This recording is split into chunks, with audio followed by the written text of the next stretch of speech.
Welcome to the Wrestling Replay. It's Kato. If you are new to the channel, what we like to do here is talk about the news in the world of wrestling, discuss AEW and WWE televised shows, speak on the storylines we like, ones we want to see, and ways we would like to make those happen. Alright, so let's jump into this week's episode of Dynamite. The show kicks off with MJF hyping up Wardlow for his upcoming match until he's interrupted by Sammy Guevara, who makes it clear to MJF that, look, we do not want you in the inner circle and you are not inner circle material. So the first match of the night is continuing the #1 contender series for that AEW title. We have Wardlow versus Hangman Page, which was a really good opening match, and despite Wardlow losing, Wardlow still managed to look strong. This was a win for Hangman Page, where he had to dig deep and overcome the onslaught of Wardlow. It was one of those matches where, a guy goes to the well just one too many times. This was the situation with Wardlow going to the top. He went to the top just one too many times, which left an opening for Heyman to hit a big move, which put him in position to get the win over Wardlow. Next, we had a match with Eddie Kingston and Matt Sydal. Kingston is looking to be at the top of his game when he goes in there to fight Jon Moxley for that AEW World title at Full Gear. So Kingston actually earned his victory by making Matt Sydal tap out to that same chokehold that Moxley made him pass out to before. Now, Kingston would not let go of this chokehold until he made Matt Sydal say, "I quit," putting the champion on notice that he is ready for Full Gear.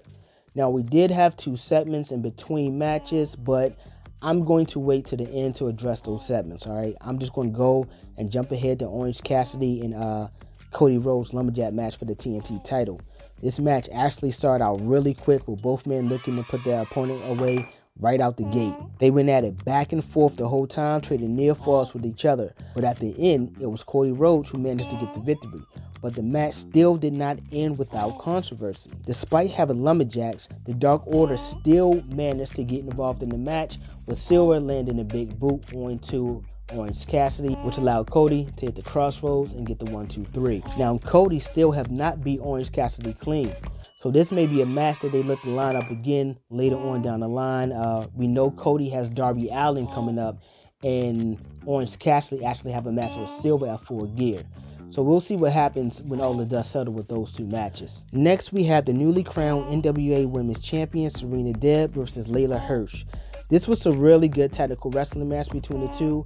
Deeb was able to overcome the amateur-style offense and power game of Hirsch. She actually managed to put her away with a modified single-leg Boston Crab, allowing her to get her first defense of that NWA Women's title. Shawn Spears went one-on-one with VSK. I guess you could say that. The match was only about 20 seconds long.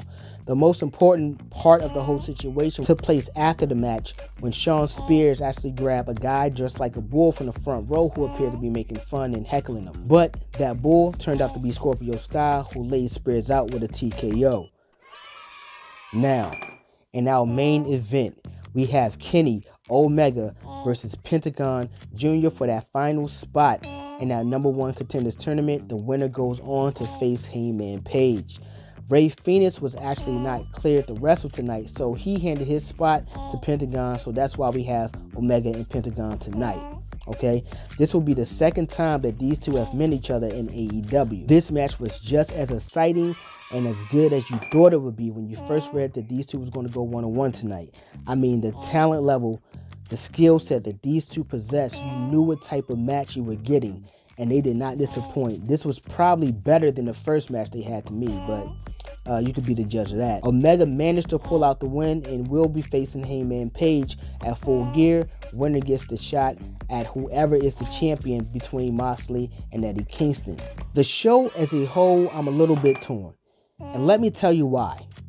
We had some really good matches on one hand, but on the other hand, we got no build for the women's division.